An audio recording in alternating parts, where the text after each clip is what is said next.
Ang ganda-ganda dito, ano? Ano ba? Aray po! Nako, okay lang po ba kayo, Manang?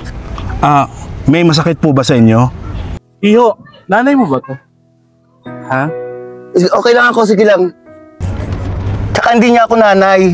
Jowa ko siya. Galit agad? Tari ka na nga. Yun ang sinasabi ko sa'yo eh. Kaya ayoko sumama dito eh. Ano yun? Kaya mo sila. Ayan, Basta tayo, magre-relax lang. Di ba? O, tignan mo, katulad niyan. Pinagkamala na naman akong nanay mo. Kaya ayoko sasama sa'yo eh. Hindi na. Ay naku, sige na, mauna ka na. Mauna ka na.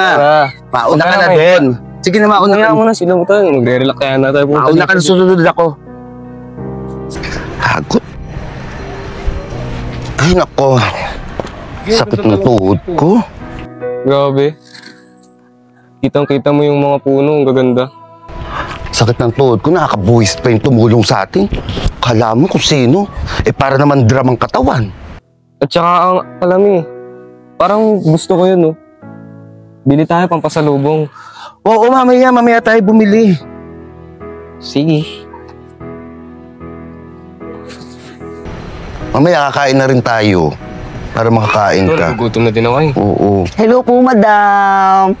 Baka gusto niyo pong pasakay ng rides yung apo niyo? Since bagong bukas po kami ngayon, madam, meron po kaming promo para sa mga senior natin ngayon, madam.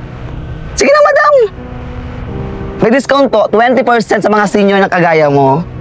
Ikaw nga umalis ka dito. Kasi ang package na inaalok mo, baka i-package ko sa mukha mo yan. Tanda-tanda na. Umalis ka dito! Maldita. Luka-luka. O, diba? Kaya mo na yan. Kaya nang sinasabi ko sa'yo eh. Alam mo, totoo lang, wag mo na ako yayain sa susunod.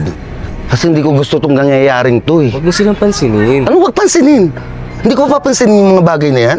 Tingnan mo ang ginagawa nila sa akin.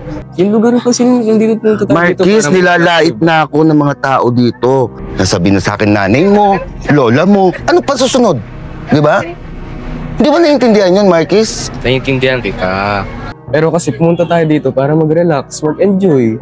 Ewan ko sa'yo. Sinasabi ko lang, huwag mo na silang pansinin kasi hindi rin naman natin sila kilala, di ba? O, anong maganap nila sa buhay natin? Alam ko naman, naiiyak ka rin eh. Hindi ako nahihiya. Ano ka ba? Nahihiya. Ako, diyan ka na nga. Bahala ka sa buhay mo dyan.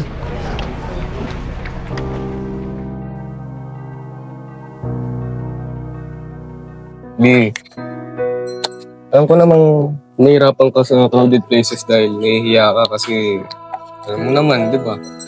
Pero, promise ko sa'yo, hindi na kita ulit dadalhin sa crowded places. Tulad ng ganito. Promise mo yan, ha? Oo naman. Alam mo naman ayoko talaga sa maraming tao eh. Promise mo lang din sa akin na hindi ka na makikinig sa sinasabi ng iba. Yung mga tulad kanina. Sinasabi-sabi na ganito ganyan. Siyempre, huwag ka naman pa-apekto. Kasi naapektuhan din ako eh. Naapektuhan yung pagsasama natin eh. Basta, mahalaga, mamahalan tayo. Okay, thank you. Mahal din naman kita eh.